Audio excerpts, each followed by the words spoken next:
Bismillahirrahmanirrahim. Alhamdulillah. Allahumma ati nafsi taqwaha wa zakkiha anta khairu man zakkaha anta waliyuha wa maulaha. Amin. Allahumma amin. Amma ba'd. Ikhwatul iman, ikhwatu fid din, a'azakumullah wa uhibbukum fillah. Usikum wa iyaya bitaqwallah faqad faza man ittaqa. Alhamdulillah ikhwan, dengan limpah kurnia daripada Al-Aziz, Al-Hakim, Al-Alim, kita ada satu fursah yang sa'idah kepada kita dalam majlis ta'lim ini. Alhamdulillah.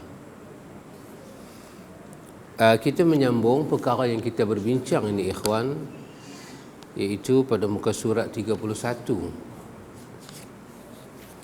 iaitu penulis kata perkara yang ke-6 daripada muka surat 25, itu bab yang kedua, kaedah-kaedah yang dipakai dalam tazkiyatun nufus.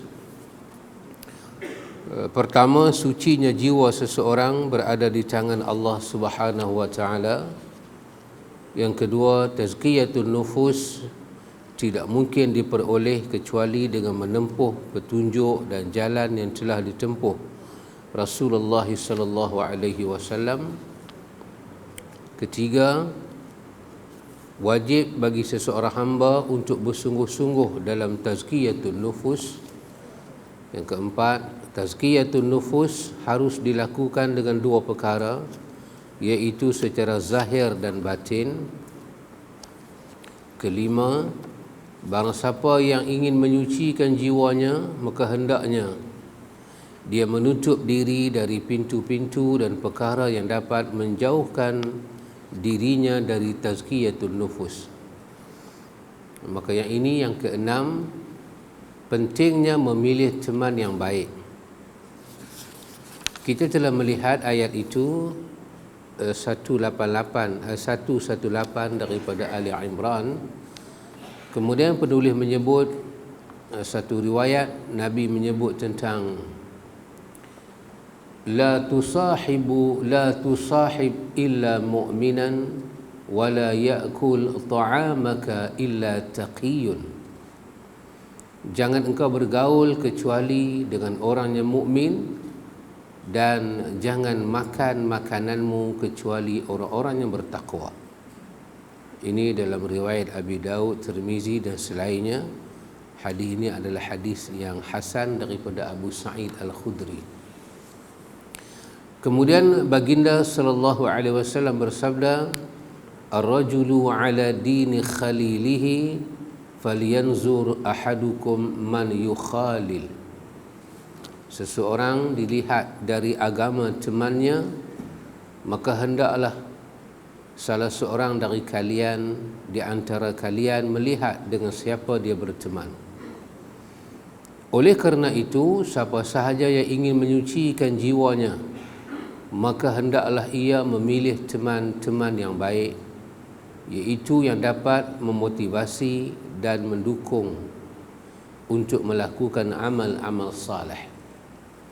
Ini perkara yang ke-6, bahawa salah satu daripada perkara yang buat berjayanya dan berhasilnya usaha kita menjaga diri kita ialah sekeliling kita.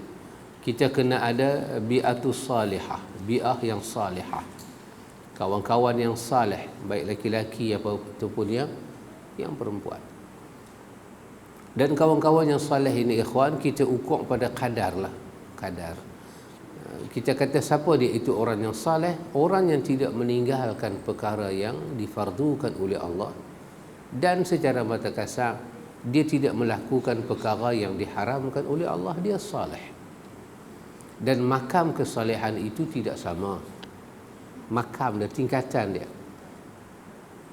Satu orang dia benda-benda haram dia tak buat, benda-benda wajib dia tidak tinggal, Tapi benda-benda sunat dia macam balok liat sikit. Dia kurang buat benda.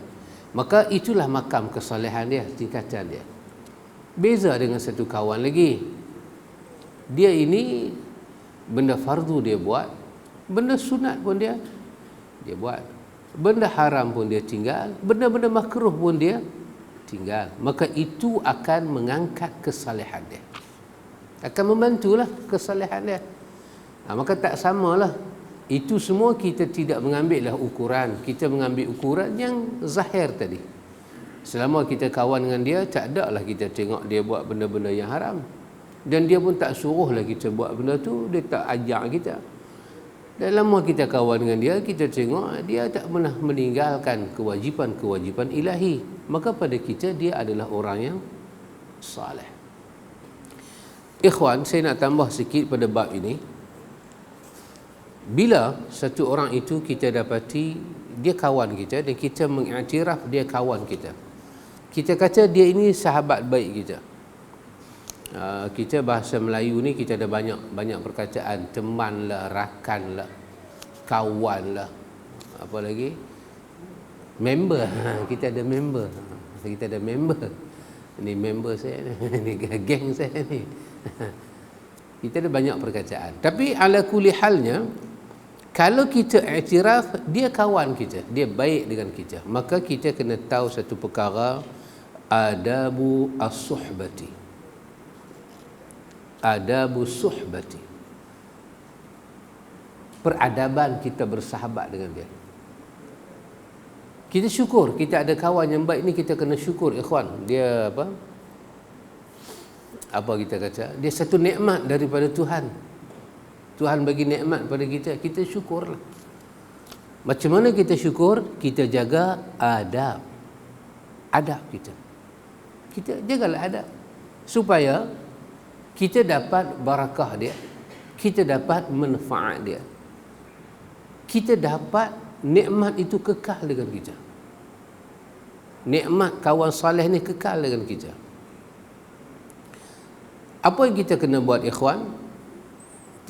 Pertama sekali kita confirm dia adalah kawan kita yang saleh. Kalau antum ingatlah, kalau tak ingat pun tak apalah. Tidaklah menjadi kesalahan. Kuliah kita bulan yang lepas, saya cerita tentang pilih kawan yang saleh ni. Orang macam mana nak jadi kawan kita kan? Satu, kawan kita yang saleh ni dikatakan mestilah kawan itu kawan yang berakal. Al-aqlu fala khaira fi suhbatil ahmaq. Kawan orang yang berakal. Jangan kawan orang yang bukan kata tak ada akal, korang akal pun jangan. Tak ada tu lain bab, korang. Ada tapi korang. Ni orang tua kata 3 suku ni. Tak penuh akal, tak penuh. Sebab kita tak akan dapat kebaikan. Hakikat kita nak kawan dengan dia tu kita tak akan dapat. Itu satu.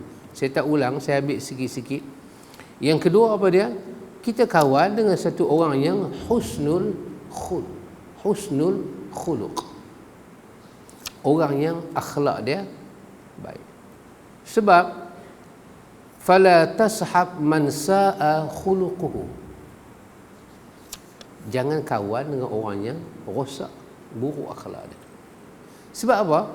Sebab kita kawan dengan dia, kita nak repair kita. Kita nak ambil manfaat dia sama kita. Dah lah kita 3 suku. Kita 3 suku, pergi kawan dengan dia 3 suku. Berapa suku dah jadi? Tak jadi 7 suku. Lagilah kita pun mak-gat lari. Bubuh lagi satu tayar belakang, mak-gat lari juga. Basikal tak masuk pendang. Jadi kita cari kawan yang husnul khuluq. Yang ketiga, kita cari kawan yang bila kita kawan dengan dia, as-salahu. Fala tashab fasiqan musirran ala ma'siyatin kabiratin. Jangan kawan. Kita kawan dengan satu orang yang kita dapat kebaikan pada dia. Jangan kawan dengan orang yang dia fasiqan. Dia orang yang fasik. Kita tak akan dapat kebaikan, melainkan kita akan dapat maksiat dengan dia. Lagi satu, penulis bagi tahu pada kita, kita jangan kawan dengan satu orang yang la yakunu harisan ala dunia. Orang yang memang selamat hidup dia ni tak fikir akhirat langsung, dunia semata-mata. Kalau kita kawan dengan dia, kita akan terkena penyakit-penyakit dia.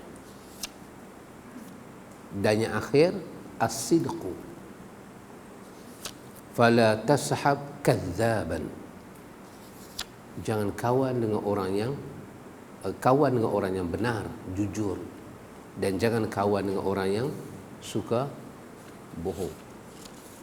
Ada berapa ikhwan? Ada 5, kan? Itu cara kasar kita pilih kawan. Bila kita dapati 5 benda ni ada pada dia, maka layaklah kita nak teruskan kawan. Kemudian kita pastikan dia itu satu orang yang saleh. Kalau dia ada semua tu, insya-Allah ikhwan, semua itu petanda kata dia saleh. Orang saleh ni ikhwan, orang saleh ni, saya tak fikirlah satu orang gila kita nak kata saleh. Gila, pakai seluar Hawaii, baju tak pakai, dengan rokok daun pusing kampung. Kita jumpa-jumpa, Masya Allah, wali Allah sat. Saya ingat itu bukan dia gila, kita yang gila. Tak ada lah orang lagu tu orang nak pergi kata saleh, tak ada. Orang saleh ni orang yang malu dengan Tuhan. Dia orang yang berakhlak. Ya, akal dia sempurna elok, sebab taklif agama tidak berlaku kepada orang yang tak ada akal. Syarat sah salat, syarat sah puasa, mukallaf. Apa makna mukallaf? Islam aqil baligh, mukallaf. Baru datang hukum taklif. Kalau dia tidak ada akal, maka tak ada lah. Orang gila, orang tak ada akal, maka tak ada hukum taklif. Dia bukan mukallaf, tak sempurna. Maka nak pergi kata wali lagu mana? Nak pergi cium tangan dia macam mana? Nak kata dia saleh lagu mana? Dia satu orang yang mempunyai akhlak yang baik. Su'ul akhlak ni tak ada kepada dia ikhwan. Dia ni satu orang yang bukanlah pemarah, bukanlah orang yang panas baran, bukanlah orang yang ikut syahwat diri dia, bercakap ikut suka, tak. Ini ciri-ciri orang saleh. Dia satu orang yang suka, dia satu orang yang membawa kebaikan pada akhlak, dia takut kepada Allah. Dia satu orang yang taklah menjadikan dunia itu matlamat dia, sehingga kan dia sanggup penanya kawan dia kerana dunia semata-mata.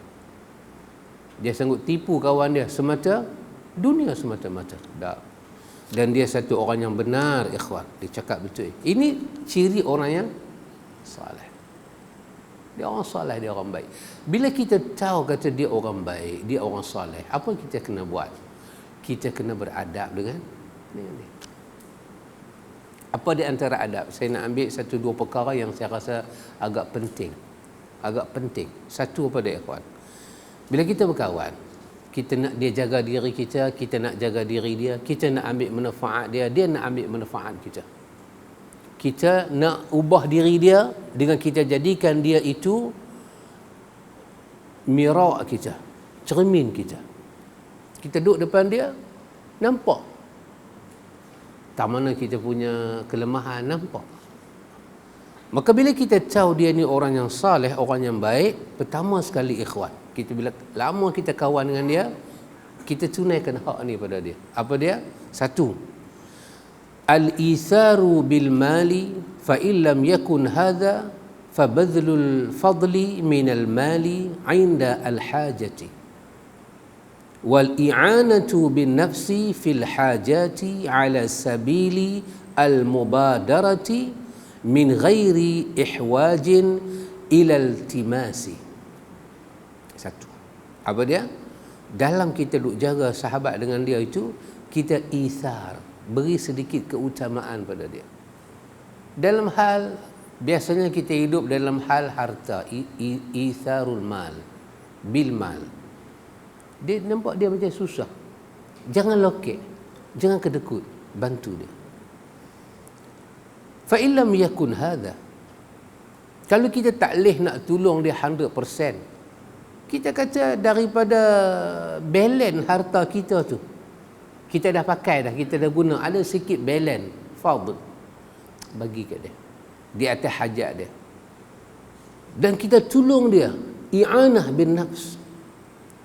Kita ajak diri kita tolong dia pada hajat yang dia perlukan. Macam mana? Ala sabili al-mubadarah. Cepat tolong dia, cepat. Jalan kita tolong dia cepat. Sebelum apa? Sebelum dia mai jumpa minta pada kita. Kita tengok dia macam sengit sikit, dia macam susah sikit, dia macam perlu bantuan kita sikit, dan dia pun tak dan buka mulut. Dan kita boleh agak satu sikit masa nanti dia buka mulut. Sebelum dia buka mulut, kita jaga maruah dia. Kita pergi tolong dia. Tak boleh tolong 100%, kita tolonglah pada kadar baki daripada harta yang kita dah pakai, ada balance. Selalu kita duk simpan bulan-bulan 100.5. Kita tolak gaji, kita tolak api ayak apa semua. Kok mana pun kita cari jalan 100.5, kita nanti bulan tabung. Tapi bulan tu kita tengok dia susah, kita sanggup simpan 150 bagi kat dia. Ini apa dia ikhwan? Ini dikata di antara adabu as-suhbah. Adab kita jaga kawan yang kita confirm dia baik. Yang tak confirm jangan lagi. Dia ni dalam masuk dalam pertimbangan, duk buat istikharah pun tak nampak tanda lagi. Tak masuk. Ni yang dah confirm. Dua apa ikhwan? Selama kita kawan dengan dia, kitmanu sirri wa sitrul uyubi. Lama kita kawan dengan dia ni, kita kena buat apa? Kena simpan rahsia dia dan tutup aib dia. Kitmanu sir, benda yang dekat dia, benda yang rahsia, dan dia nak kekal benda tu sebagai rahsia, kita kekalkan sebagai rahsia.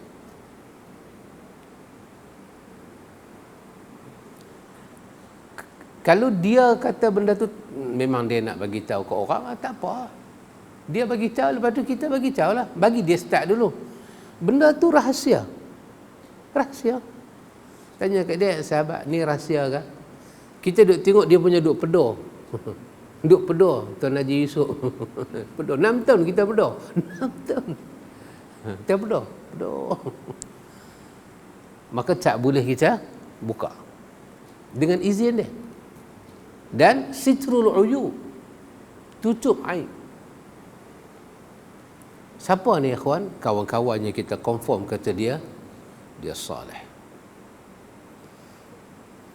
Ketiga ikhwan, apa dia ikhwan? Ketiga, kita ini satu orang yang wasukut ala tabligh ma yasu'uhu min madhammatin nasi iyyahu. Ada benda yang orang duk bercakap pasal dia, pasal buruk dia, celaan orang pada dia, yang benda tu tak betul. Orang cela dia secara tak betul. Maka kita tak perlu, kita sukut, kita diam, jangan bawa celaan tu pergi ke dia, kita takut dia down. Benda dia tak buat, ataupun dia ni satu orang yang nak bawa benda baru, cerita kebenaran, cerita sunnah, dengan dia duk buat benda tu sekampung duk maki dia. Maka kita tak perlu bawa apakah orang duk kata buruk pasal dia, kerana satu benda baik dia nak buat. Dibimbangi, dia punya semangat tu boleh luntok. Itu adab. Kita jangan jadi betul bendui. Kadang-kadang bendui pun bengkok, kita betul lagi. Semua orang cakap pasal dia, kita pergi abang. Sebagai contoh, katalah dia duk main masjid, dia duk main tolong azan. Kadang-kadang tu imam makan kenduri, dia tolong. Dia volunteer jadi imam. Kita pergi abang kat dia. Ni hang selama duk jadi imam, hantar dia AJK duk kata abang kat hang. Dia kata hang bulok. Tak payahlah abang benda tu.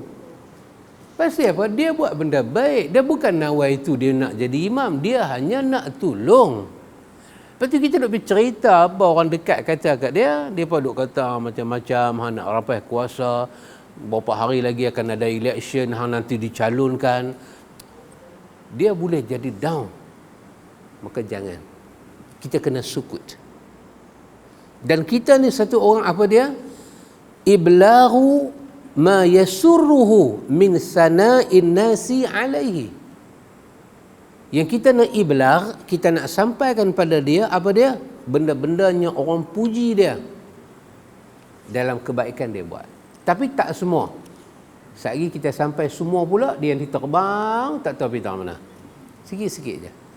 Bendanya kita rasa jadi motivasi kat dia. Sikit-sikit. Sana. Apa yang manusia duk kata kepada bagus, sampai. Sikit-sikit. Jangan sampai tak sampai langsung. Dan jangan sampai semua. Dan kita ini, dengan dia macam mana ikhwan, kita nak jaga dia. Kita jadi satu orang yang tarkul mumarati fihi. Kita satu orang yang elakkan bertengkar dengan dia sampai dia boleh menjauh kita. Kita tak mau hilang dia pasal dia orang soleh. Walaupun dia orang soleh, dia kawan yang soleh, namun sifat manusia itu adalah kat dia. Akan ada. Sifat-sifat yang kita kata lok-lak ni ada. Tapi lok-lak dia tu taklah sampai melunturkan sifat saleh dia tu. Dia tu tak orang baik. Tapi sikit-sikit lok-lak.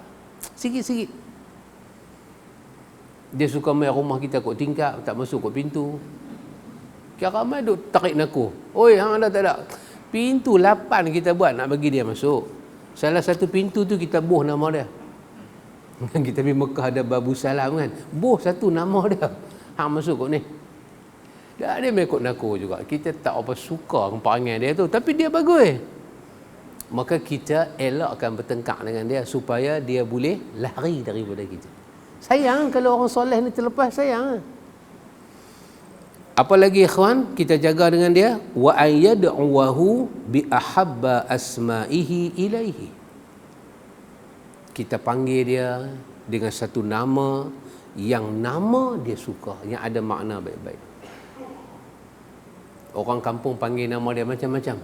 Panggil nama dia macam-macam. Kita panggil dengan dia satu nama yang baik. Yang dia suka nama tu.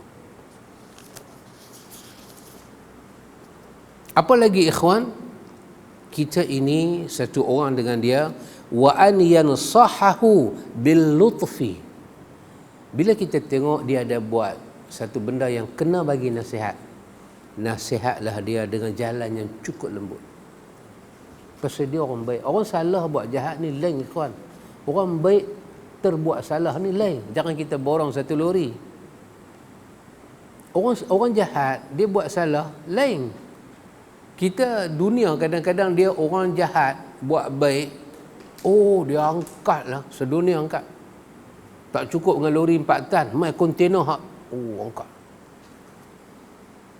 Orang baik buat baik. Siapa tak angkat? Orang jahat buat satu baik. Cerita. Katanya motivasi. Mana nak tahu dia berubah? Habis orang yang baik buat baik. Orang yang jahat buat jahat. Orang baik terbuat jahat. Tak sama ya kawan. Tak sama. Orang baik ni tak ada cadang nak buat jahat. Dia maka janganlah dalam Facebook ke buat olok-olok kat dia ke. Oh, sekampung pukul gendang menari semua cukup, pukul betul-betul. Jangan. Maka jumpa dia, cari dia, bagilah nasihat dekat dia. Cara bil lutfi, lembut. Tak perlu guna bahasa-bahasa yang sampailah nasihat kita pada dia. Dan apa lagi ikhwan? Wa an ya'fuwa an zallatihi wa hafwatihi wa la ya'tabi wa la ya'tibu alaihi. Maafkanlah dia di atas dia punya sikit zallah dia. sikit dia punya lencong dia dan dia punya keterlepasan dia. Kadang terlepas cakap, dia tak pernah cakap, tapi apa, macam mana tak tahu, hari tu dia bercakap. Jangan ambil hati. Kalau nak ambil hati pun 2-3 minit kita istighfar, ambil air semayang, minta petunjuk Allah, lupakan. Kadang-kadang orang baik terlepas cakap kita ingat sampai mati. Orang jahat duk terlepas cakap hari-hari boleh maaf pula. Pelik. Ni bukan kata pelik, pelik. Dia ada sabdu tu pelik. Heran. Dunia ni kita boleh heran, ikhwan. Ikhwan, lagi satu, wa an yu'thira at-takhfif anhu fala yukallifu syai'an min hajatihi. Kita apa kerja kita nak bagi kat dia, ikhwan, bagi kerja tu apa? Senang dia buat. Dengan kemampuan dia. Jangan kita susahkan dia dengan satu kerja yang dia tak boleh nak buat. Dia tak boleh nak buat. Dia boleh jadi bilal, tapi dia tak boleh jadi imam. Kita kata hang riau boleh. Sekampung hang azan orang dengar, jadi imam tak kata tak boleh. Jadi imam suara dalam masjid. Dia kata saya boleh azan, saya tak boleh jadi imam. Pasal jadi imam ni baca Fatihah kena baca surah. Bilal ni dia tak baca surah. Saya Allahu Akbar lagu tu aja. Cubalah. Dia kata tak boleh. Cubalah hang ni semua tak boleh cuba. Cubalah. Saya tak boleh. Tak apa, takat mana yang boleh. Dia buat takat mana yang boleh. Dia baca Fatihah waladhdallin amin, dia kalih. Dia kata takat ni yang boleh. Tak jahanam kita. Dia kata takat mana yang boleh. Janganlah bagi kat dia. Ada orang boleh jadi AJK, ikhwan. Nak jadi setiausaha tak boleh. Tak boleh. Dah ada lagi satu orang yang paling bagus lagi. Dia komplain boleh, buat kerja tak boleh. Yang ni sempoi, yang ni sempoi, yang ni mau letak dalam satu almari kaca kat dia. Dia ni boleh. Dia ni yang letak tak mana dia boleh duduk. Dia komplain orang tu, dia komplain orang ni, Tok Imam baca tak sedap, Tok Bilal bang ni tu mak tu bukan cukup. Lagu tu punya Tok Bilal tarik sampai suara tak ada. Dia kata mak tak cukup.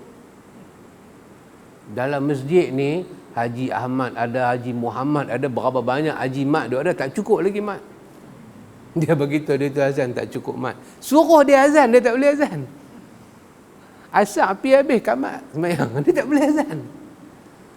Ni bubuh lah satu almari kaca. Jangan buah almari ni, buah kaca biar orang nampak muka dia. Maka janganlah bagi satu kerja berat dekat dia.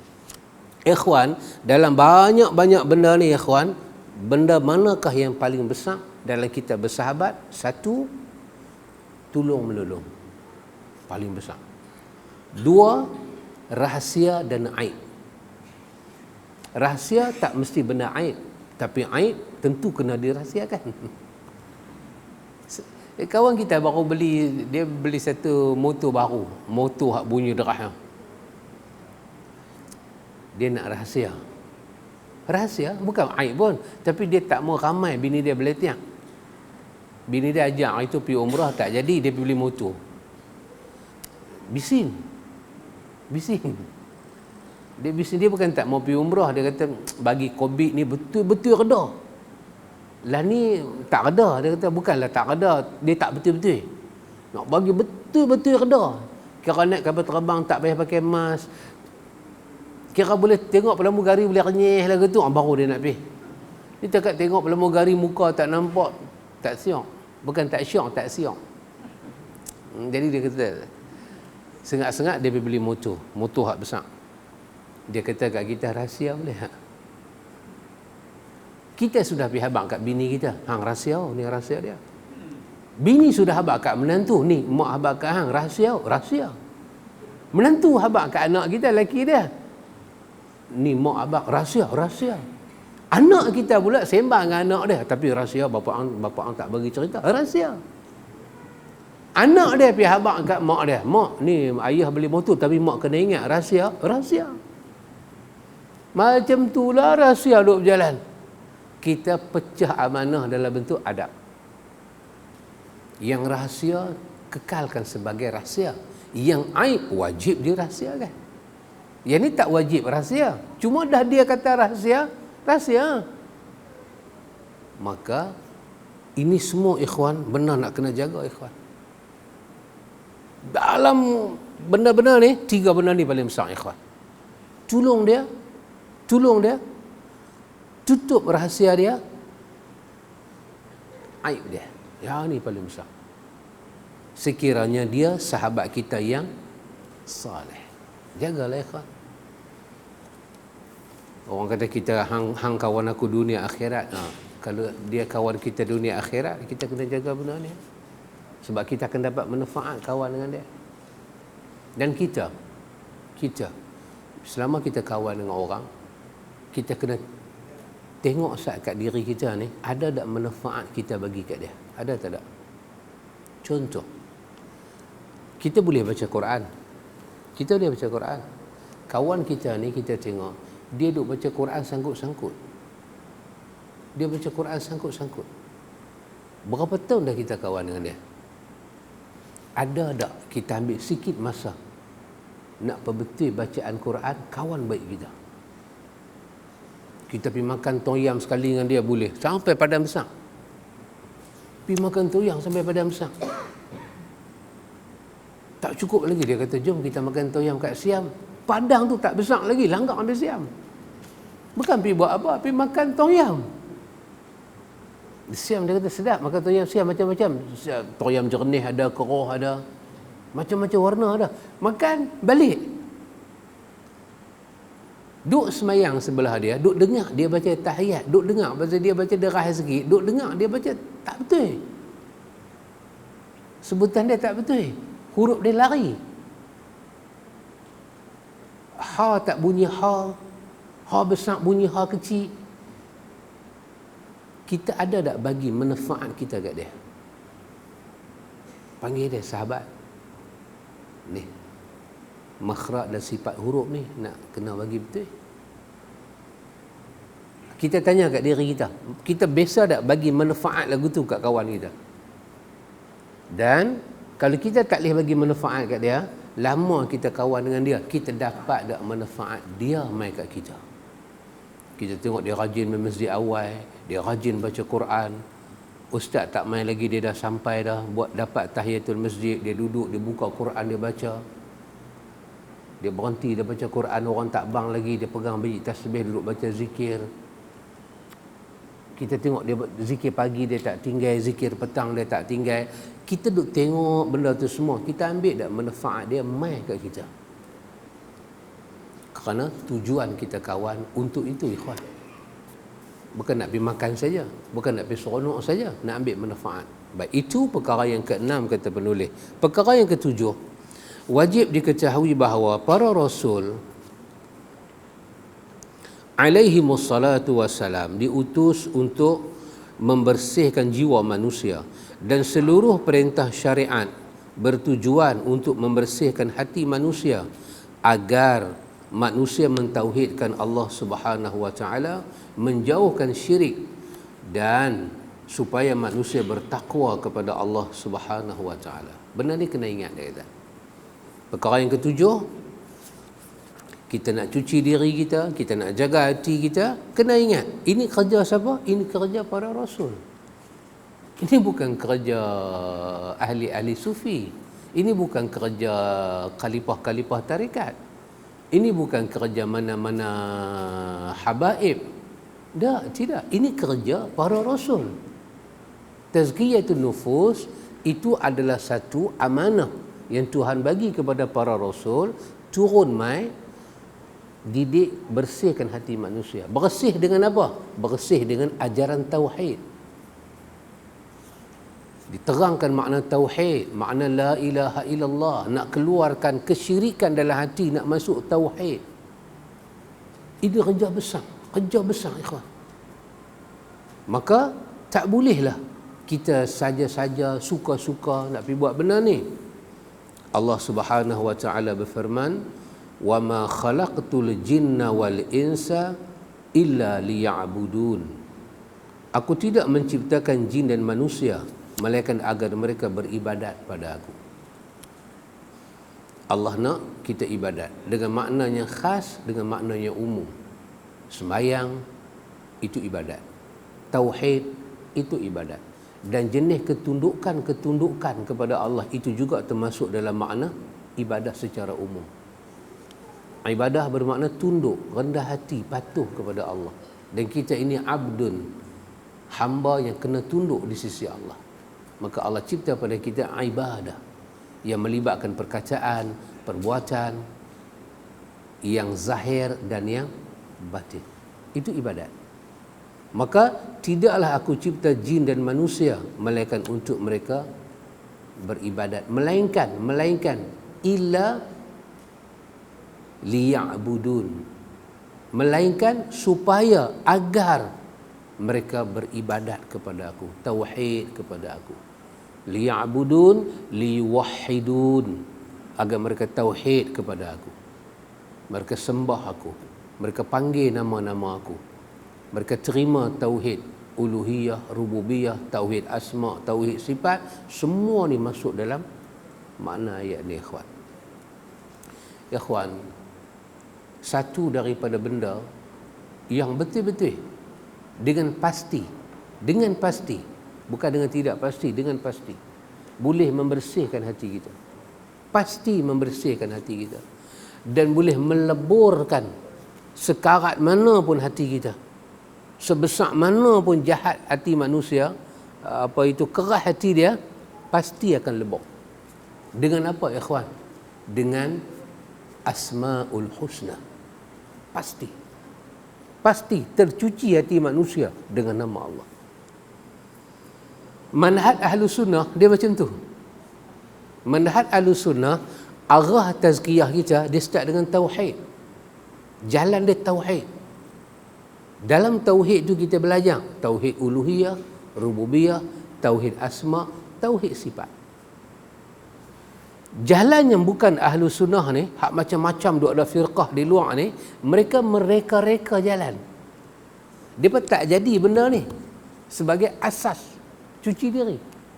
Kita bila tahu kata Allah itu bersifat dengan Rahman, Ar-Rahman, Ar-Rahim, kita belajar satu persatu. Apa dia Ar-Rahman? Apa dia Ar-Rahim? Apa dia Al-Malik? Allah ambil 3 nama ni, dia ulang dalam surah Fatihah. Ar-Rahman, Ar-Rahim, sampai 2 kali dia ulang. Al-Malik dia ulang sekali.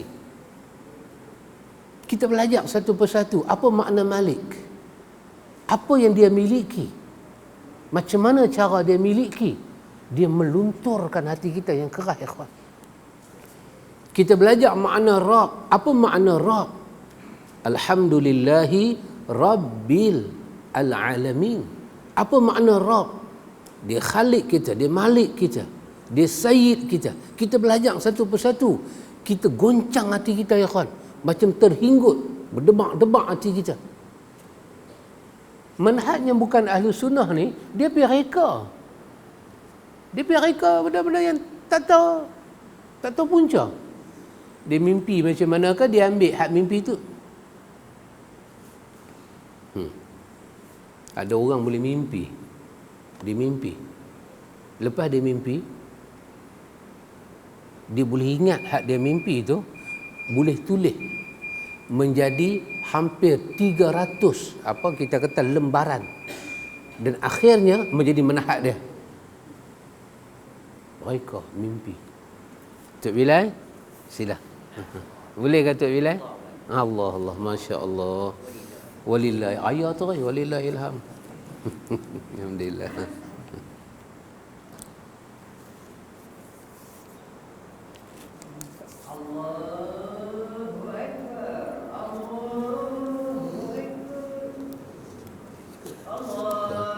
Senang ni.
دعوة التامة والصلاة محمد الوسيلة والفضيلة وبعث مقاما محمودا الذي وعد.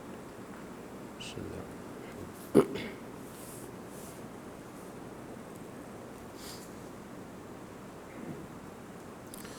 Ikhwatul iman, a'azakumullah. Kemudian penulis kata kepada kita, Allah Jalla wa'ala berfirman, Ya ayyuhan nasu u'budu rabbakumul ladzi khalaqakum walladzina min qablikum la'allakum tattaqun. Ini ayat menunjukkan bahawa para rasul itu datang untuk membersihkan hati manusia, bukan kata hati sebahagian orang, manusia. Wahai manusia, Allah seru, wahai manusia, ya ayyuhan nas, wahai manusia, u'budu rabbakum. Inilah pembersihan yang paling besar, ikhwan. Kamu semua kena sembah pencipta kamu. Kita kena sembah Rabb kita. U'budu rabbakum. Semua. Wow itu menunjukkan semua. Semua, jamak, semua. Seorang pun tak terlepas. Dia atas nama bangsa apakah dia, dia manusia. Dia kena jadi orang yang sembah Tuhan dia, pencipta dia, Rabb dia, pencipta dia, pemilik dia, pembagi rezeki pada dia. Dia kena sembah Allah yang benar. Maka penulis nak bagi tahu pada kita, itulah dia, kerana itulah para rasul dihantar kepada kita, ikhwan. Dan satu, ikhwan, hal-hal berkaitan dengan kita beribadat pada Allah, kita tak boleh bawa pengalaman kita, akal kita, keberanian kita berfikir menjadi kita punya manhaj. Tidak boleh. Dia mesti pakai wahyu. Wahyu ilahi. Macam mana Rasul ajak orang, macam mana Rasul buat. Hal dunia tak apa. Memang Allah cipta dunia untuk kita.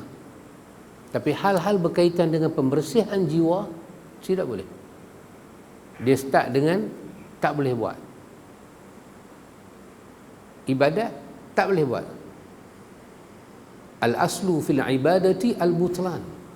Tak ada, kosong. Ibadat ni tidak ada. Sehingga datang dalil. Maka dalil itu akan bimbing kita. Macam mana kita nak itibak dia, macam mana kita nak buat. Kita nak buat tu macam mana, maka Rasul akan bimbing kita. Maka kita nak makan apa dalam dunia, kita nak pakai apa dalam dunia, ya silakan. Al-aslu fil asya al-ibahah. Semua boleh. Sehinggalah datang dalil kata tak boleh makan, baru tak boleh makan. Dalil kata haram, baru haram. Dalil kata halal, selagi dalil tak kata haram, maka makanlah. Apa mendatang dalam lauk kita nak makan, makanlah. Muka dia comel ke, muka dia tak comel ke, dia punya pasal. Kita tengok nak makan, makan. Sampai dalil kata binatang kalau ada tanda-tanda macam ni tak boleh makan. Dia ada racun, gigi taring dia keluar, tak boleh makan. Tak makanlah kita. Kalau tak ada macam tu semua, bismillah. Bismillah. Betul, ada binatang-binatang yang mazhab khilaf. Orang Melayu arnab, orang Melayu makan. Rusa orang Melayu makan. Kancil orang Melayu makan. Kancil orang Melayu tak makan, dia naik. Dia tak makan, dia naik. Tapi bila kata tupai, satu masa dulu orang Melayu dengan tupai dia tak makan. Dia kata tupai tak ada leher. Tupai ni sama macam tikui. Tu bila ada pandangan kata boleh makan tupai, oh dia bukan terkejut, tu kujut. Oh dia pun ni tak ada binatang lain nak untuk darah, tupai untuk darah. Tak apalah kita tak mau makan. Ada orang boleh makan. Kita keluar daripada Malaysia, kita pergi duduk negeri-negeri yang lain-lain, boya pun orang makan. Kita pula buat terkejut tengok, kalau boya boleh makan lagu tu, bewak boleh makan lah. Kita selagi mana tak ada dalil, dikira halal. Ada dalil melarang, baru benda tu tak boleh makan, tak boleh pakai. Kita tak pakai sutra pasal apa? Pasal ada dalil. Orang lelaki-lelaki tak pakai emas dalam bentuk berlung ni, pakai cincin ke, buat apa itu gelang tangan ke, buat subang ke, pasal apa? Pasal dalil kata orang lelaki-lelaki tak boleh pakai emas. Sahabat pakai emas, sehingga dalil kata tak boleh pakai, baru sahabat lucut buang. Tapi ibadat dia start dengan tak ada sembahyang. Sembahyang tak ada, puasa tak ada. Sampai wahyu turun, baru Nabi ajak mereka puasa, baru Nabi ajak mereka sembahyang, baru ajak mereka tawaf, baru ajak mereka umrah, baru ajak mereka sa'i. Manasik haji tu nak buat lagu mana? Bila wahyu turun. Kenapa ya ikhwan? Kerana memang itu kerja Nabi. Kalau benda ni kita tak tahu ikhwan, pasal tu kerja ni di akhir zaman semua orang boleh buat. Dan bila buat jadi macam-macam. Macam-macam. Baru zikir 4 hari. Dah nampak dah. Malaikat membagi salam. Malaikat bukan sebarang-sebarangan. Malaikat yang dahsyat-dahsyat. Malaikat maut membagi salam kat dia dan dia tak maut. Malaikat dahsyat-dahsyat. Malaikat Jibril, Mikail, Israfil, malaikat jaga arash. Tinggal arash sat, mai jumpa dia, balik, pergi tanggung balik. Baru zikir 4 hari, makan berhenti. Pasal apa? Pasal ada guru. Guru tu ambil alih kerja yang tak patut dia ambil alih. Kita duk belajar macam ni semua ya kawan. Kita bukan nak jadi guru, nak pergi ajar orang, hanya bagi tahu pada orang mana hak zikir. Lepas tu hak zikirlah senari. Tujuan kita zikir, nawaitu kita nak bersih diri kita. Tak lebih daripada tu. Dan kita kalau pergi jumpa benda-benda lain dalam zikir, bermakna ada benda tak betul lah. Zikir sampai tak sedar, sampai orang kena tampak ada istighfar. Dia zikir sampai tak sedar, sampai orang kena kata ada istighfar. Ni hang buat menatang apa ni? Tapi mengaku zikir. Dia masuk apa ke gelanggang silat, baca ayat Quran. Sat lagi silat sampai tak jadi tak ketahuan. Silat sampai tak boleh berhenti. Semua orang dia nak tikam. Dan ni tu guru pula kena pergi tampak belakang dia, Allah selawat, ingat Allah, mengucap. Yang tadi start dengan baca Quran, lepas tu pergi jadi lagu tu. Pun orang boleh kata, orang pun nama macam-macam. Dia jadi lagu tu bukan pasal apa? Tadi Sayyidina Ali masuk, Sayyidina Ali pula masuk. Dia ni tak boleh, pasal dia bukan makam Sayyidina Ali. Sepatutnya dia nak cari Abu Hurairah. Tersilap panggil. Roh boleh silap. Tengok. Pun macam tu. Orang kata betul. Ikhwan. Otak kita jadi macam halba campur semua. Tak boleh, tak nampak. Subhanallah ikhwan. Jangan.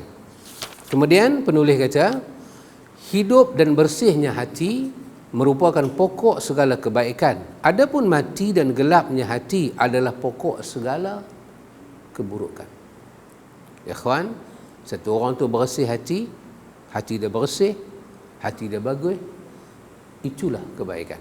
Hati dia gelap, hati dia mati, itu keburukan. Hati siapa yang bersih ikhwan? Hati siapa yang tak bersih? Mana-mana hati yang dia boleh letak dalam hati dia semua sifat mahmudah, sifat mahmud, daripada sifatil mahmud, itulah hati yang bersih. Hati yang tak boleh terima sifat-sifat yang terpuji ni, yang duduk dalam dia semua sifat-sifat tak bagus, yang duduk dalam dia ghil, yang duduk dalam dia baghi, duduk dalam dia ismun, hasad, ujub, apa lagi, riya, sum'ah, takabur, ghibah, namimah. Dalam hati ini la yarhamun nas, tak ada kesian ke orang. Semua tu ada dalam dia punya diri. Maka diri itu, hati itu dikatakan hati yang gelap, hati yang tak bersih. Tengok orang sakit hati. Inilah ikhwan, besok yang kita nak balik berjumpa Allah Ta'ala biqalbin salim. Dan semua ni sifat ni ikhwan, sifat dengki ke, sifat ujub ke, nak buang dia macam mana? Nak buang dia. Adakah satu zikir tertentu kita baca boleh hilang hasad? Adakah satu zikir tertentu satu hari kita baca kalau boleh sampai 1000 kali? Kemudian dalam satu minggu bagi dapat sampai kalau bolehlah 50,000 kali. Zikir la ilaha illallah, la ilaha illallah. Cara kita nak zikir dalam satu minggu nak bagi dapat 50,000 kali. Macam mana ya kawan? Dan siapa boleh dapat zikir ni 50,000 kali, hasad keluar daripada hati dia. Ikhwan, ini nama dia dengar macam menarik, tapi hakikat dia bukan lagu tu. Hanya dengan la ilaha illallah hasad boleh lari. Nanti sahat. Pasal itu manhaj Ahlus Sunnah nak buang hasad, nak buang ujub, nak buang takabur, nak buang sifat-sifat mazmumah, benda nombor satu kena ada pada diri kita apa dia? Tauhid. Kerana kita kenal Tuhan lah, kita takut nak letak dalam hati kita ni benda-benda yang Tuhan tak suka. Kerana kita tahu sifat Tuhan itu pemurah, pemberi rezeki. Kita tahu benda tu, kita kenal benda tu. Kita diasuh, kenal sifat Ar-Razzaq. Kerana itulah kita tak akan ada rasa cemburu, hasad kepada rezekinya orang lain dapat. Kenapa? Kerana pemberi rezeki itu Rabbul Alamin, Ar-Razzaq. Dan dia dalam memberi rezeki itu, dia bagi rezeki dalam bentuk khairur raziqin, sebaik-baik rezeki, dan dia sebaik-baik pemberi rezeki. Apa yang bukan rezeki kita tak akan duduk dekat kita, walaupun dia mai itu macam selekoh dia pergi. Apa yang menjadi hak kita tak akan duduk dalam kocek orang. Boleh duduk dalam kocek orang, tak boleh jadi hak orang, dia akan jadi hak kita. Hak kita adalah hak kita, hak orang adalah hak orang. Bila kita tahu Allah Ta'ala itu dengan Razzaq dia, dia Fattah, dia Alim, dia Khabir, dia Qawi, dia Matin.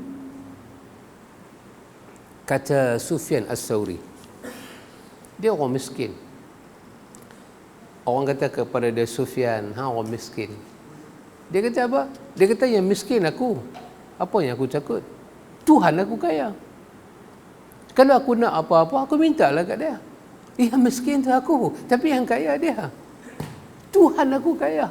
Oh, subhanallah. Kan? Kita pula, kita nampak Tuhan miskin.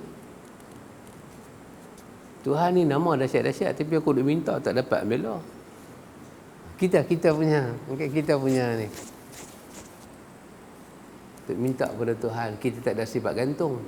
Ghani. Allah itu ghaniyun hamid. Ghaniyun hamid. Dia kaya. Dia tak memerlukan apa-apa. Khazanah yang Tuhan ada ini, khazanah langit dan bumi. Dia tak perlu benda tu. Dia hamid, dia terpuji. Kenapa dia terpuji? Dia tak perlu apa-apa.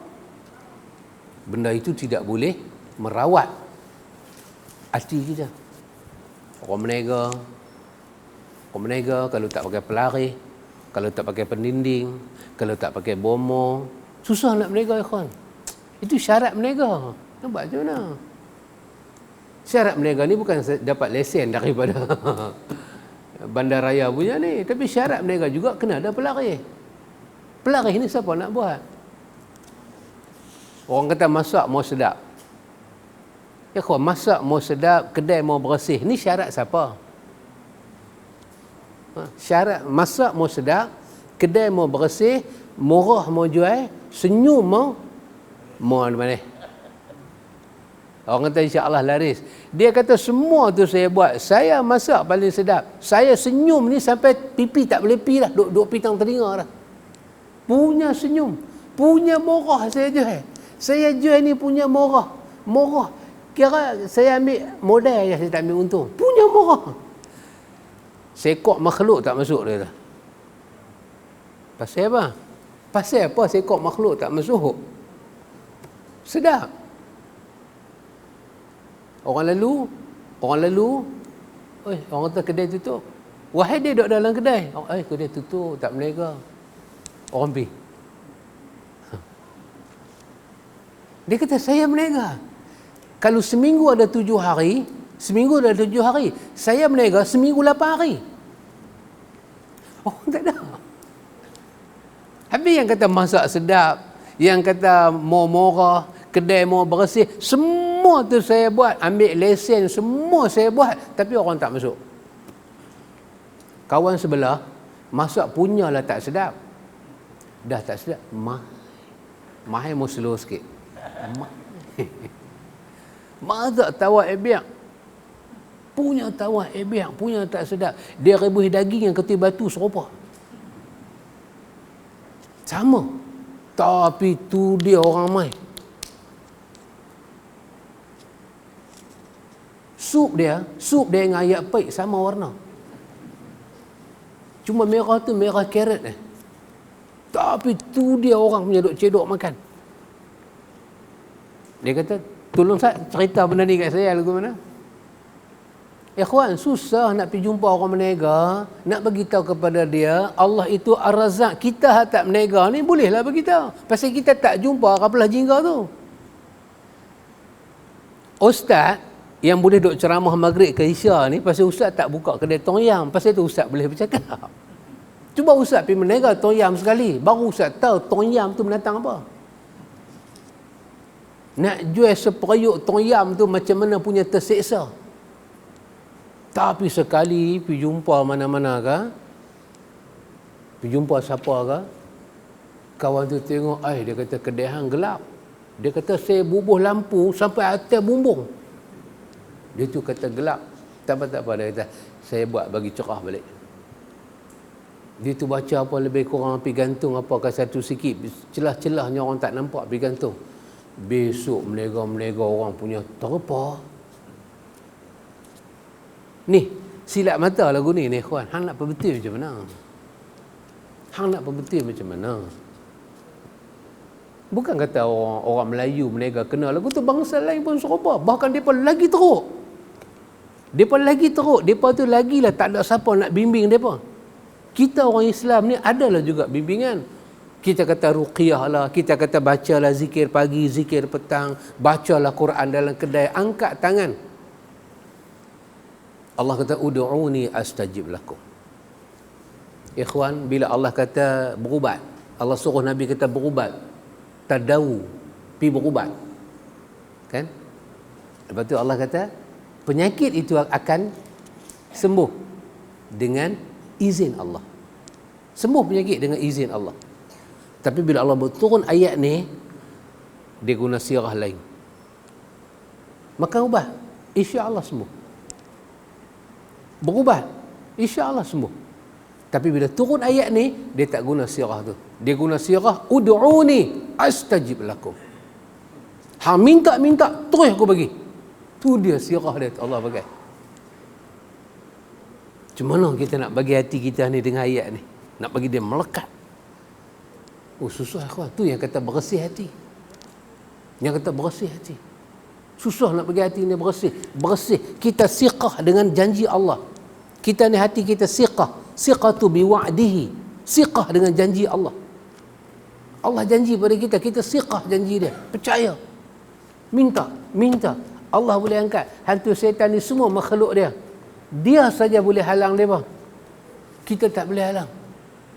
Kita baca apa pun tak jadi. Tapi kita baca kalam dia. Kita minta pada dia, kita tersungkuk, terkulai, tersimpuh depan dia, dia tolong kita.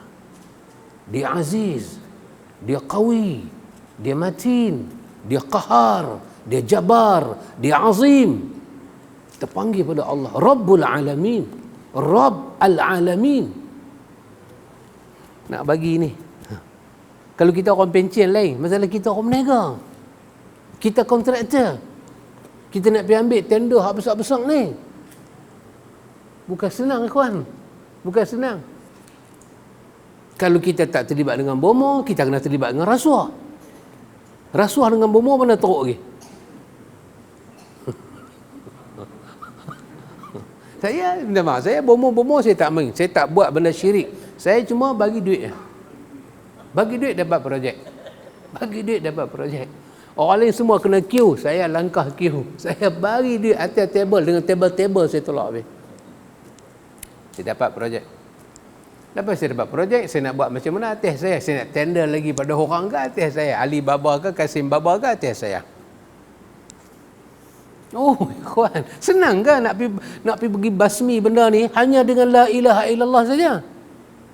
Awak zikir benda ni, insya-Allah hilang. Semangat nak makan rasuah tu akan hilang kalau awak zikir la ilaha illallah 50,000 satu hari. Tak, ikhwan. Dia hanya akan hilang dengan tauhid, ajaran tauhid. Kita masuk dalam ajaran tu, kita kenal, kita ambil tahu, kita takut pada Allah. Dia masuk dalam hati kita, dia bagi gerun pada Allah, barulah kita boleh tinggal.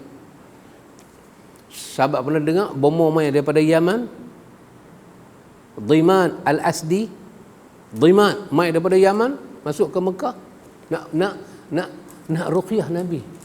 Nak kat Nabi. Hadis riwayat Abdullah bin Abbas. Dia dengar Nabi baca khutbatul hajah. Bomo dengar tauhid, duk dengar nahmaduhu wa nasta'inuhu. Bomo dengar ayat tu. Allah, bomo kata, ini bukan sihir, ini bukan syair, ini bukan kalam kahin, ini bukan kalam sahir, ini bukan kalam yang dibikin-bikin. Sesungguhnya Muhammad, engkau Rasulullah. Bawa tangan hang Muhammad, aku nak mengucap 2 kalimah syahadah. Oh, ikhwan, kita duk bisyarah benda pada orang tak menega, kita duk dengar, kita duk dengar tak apa, kena bisyarah dekat orang menega betul-betul. Kita kena bisyarah betapa syiriknya perbomohan ini. Kadang-kadang bukan kepada orang menega ni semua, ya kawan, kepada orang ada kuasa. Kadang-kadang hal ini dia bukan duduk di bawah, dia duduk sampai ke bumbung mahligai manusia. Nak masuk rumah kena tepun tawak, nak masuk rumah kena buat tu, nak masuk rumah kena puja menatang tu, nak kena puja jin ni, kena puja jin ni, bagi jin tu makan roti, kena buat upacara. Orang Islam buat benda ni. Habis kita kata baldatun thayyibatun wa rabbun, mana ada berkat, ikhwan, kalau dalam hati kita tak ada iman. Berkat paling besar barakatul iman, barakatul taqwa. Kalau hati kita tak takwa, tak boleh masuk. Apa makna iman? Tasdiq. Iman pada bahasa tasdiq, benarkan Tuhan. Hati kita tak boleh benarkan Tuhan.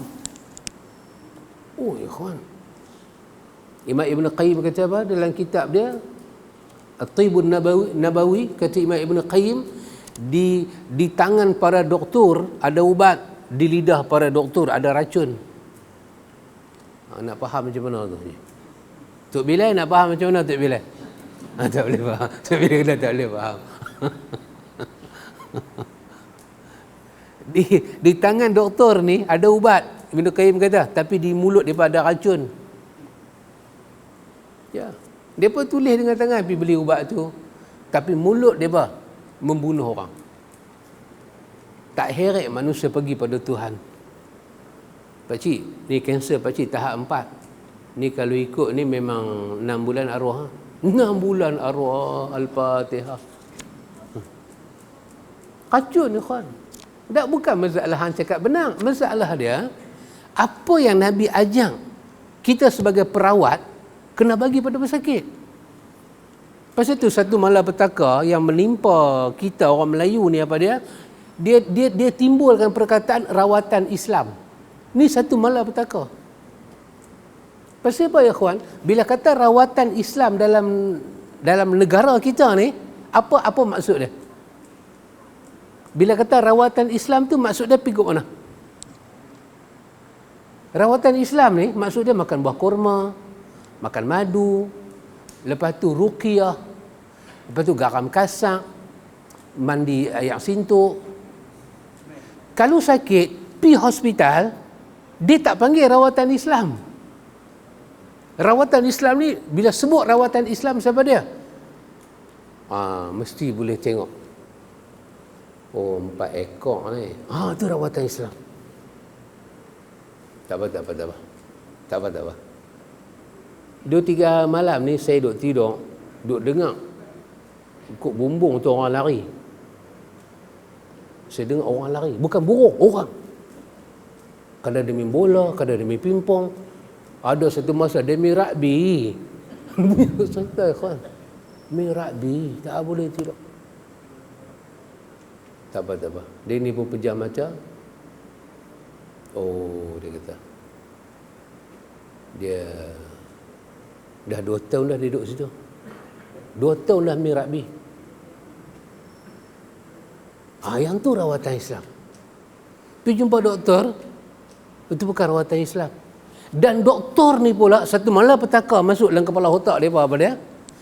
Bila sebut doktor, tak boleh sampai bismillah tak boleh baca. Ruqyah pun tak keluar. Apa tak keluar? Bila kata doktor, injection, tablet, pil, hidup, mati, stage 4, stage 3. Bedah, buang, buh balik, jek balik. Lepas tu cek pula, bubuh tak kena tempat. Bedah pula, perbetul pula. Mampu itu kawan tu. Kita nak jumpa satu doktor yang boleh kata dekat pesakit dia, syafakallah, la ba'sa, tahurun, insya-Allah. Dia menganggap itu rawatan Islam. Saya doktor, saya bukan perawat. Tengok, malapetaka kepala otak kita, ikhwan. Hak pihak ni, dia kata pergi hospital bukan rawatan Islam. Hak pihak yang duduk tang mustashfa ni, depa ni pula kata, kalau nak rawatan Islam, pergi sana. Tengok, malapetaka. Pasal tu kita ada masalah. Kita pergi klinik-klinik orang Islam, kita tengok doktor muka comel, muka cantik, doktor muka sweet. Tak dengar dia baca bismillah. Sekali kita jumpa doktor boleh baca bismillah, kita rasa macam jumpa malam Lailatul Qadar. Rasa ya Allah, doktor tu baca bismillah. Sebenarnya bukan, memang dia kena baca. Kullu zibal. Semua benda yang kita tidak ibtidak dia dengan bismillah, aqta', ajzam, abtar, hilang berkat. Tapi nurse ni dia boleh bawa ubat selungguk macam kacang goreng, bagi pakcik dia buat makan. Tok 10 pagi dia buat main sekali, tengah hari petang dia buat main sekali, malam nak tidur dia buat main sekali. Pakcik kata ambuh nurse sikitnya. Pakcik tu cekak penuh tangan nak makan, tak keluar di mulut dia. Pakcik baca bismillah, minta Allah sembuhkan pakcik. Ubat tak ada kuasa apa pakcik. Allah yang uji kita. Allah nak bagi pahala. Tak keluar, kawan. Pasal apa? Pasal kita tak dididik macam tu jiwa kita. Tak dididik, kawan. Pasal tu bila kita pergi budak menangis kat doktor tak boleh buat apa. Dia kata kasih nak cucuk budak ni. Bila kata budak menangis, kena pergi jumpa siapa? Sebelum jumpa bomoh, jumpa ustaz tu. Bagi ke ustaz. Ustaz apa pegang budak tu? Dengan ustaz menangis. Pasal apa? Pasal dia ruqyah budak tu tak mau diam. Dengan dia pun menangis. Habis siapa nak ruqyah ustaz? Ustaz kata buat pilah kepada depa tempat-tempat yang depa ada perubatan Islam, buat pi kat depa. Kita buat pi kat depa. Depa pegang jampi-jampi apa kan, ambil daun sirih, lenggang kok tu, lenggang kok ni, percik. Budak tu pun diam. Balik. Sekadar nak baca 3 kul, sekadar nak baca ayatul kursi, nak baca amanah rasul yang Nabi sebut ayat-ayatnya ada kelebihan ni, sebagai orang Islam kita kena boleh baca. Kita sebagai polis ke, bomba ke, kita ya kawan, angin kuat. Kata ni musim angin kuat nak main ni. Ni pihak-pihak penyelamat yang nak bagi selamat orang, bila ayak naik pada aras paras yang berbahaya kan, nak kena pelari depa ni semua. Ni orang-orang kampung yang duk kena ribut-ribut ni semua ni, ada tak ada kita masa nak pergi selamat depa ajak doa yang Nabi ajak masa angin kencang mai. Imam Nawawi tulis kitab macam ni, ada Al-Azkar. Ada doa angin Nabi ajak. Dan riwayat itu riwayat Muslim. Tengok angin mai. Allahumma inni as'aluka min khairi hazihi ar-rih wa khairi ma fiha. Kita bila kata bomba, ambil ayat pam api je. Lain kita tak ajak. Lain tak ada, pendidikan lain tak ada. Macam mana nak turun tu, macam mana nak selamat orang. Kok tengok-tengok api, nak baca satu doa. Tengok angin kencang, nak baca satu doa. Kawan-kawan kita yang kerja di laut, jabatan-jabatan laut ni, hak duk pergi hambat orang. Kawan tu membengai kan, langgak bodoh, hambat sampai dapat. Tengah-tengah duk hambat tu ribut mai. Dia pula nampak ribut, dia pula start bot belah. Tak diajak doa. Wahai depa jaga laut, ada doa ribut, Nabi ajak. Tapi kita ajak pula. Pokok ni Nabi mana jaga, laut ni Nabi mana jaga. Nabi ni ikhwan dah hidup kena dakwah ke umat, bila mati kena jaga pokok pula, turun pangkat. Tengok kerja Nabi. Hidup martabat punya tinggi jadi Nabi, mati-mati jaga pokok. Jadi macam kawan kita, kalau saya tak boleh jadi hang tua, hang jebat pun tak apalah. Kalau tak boleh jadi hang jebat, hang kebun pun turun pangkat dia turun. Koklah mati hidup dalam syurga Firdaus ke? Nabi kan? Tak tahu mati-mati jaga pokok. Kita nak ambil karapulai tengah malam, kena minta izin. Pasal pokok duk tidur. Kita pergi ambil pokok terkejut kan, pokok nanti naik angin.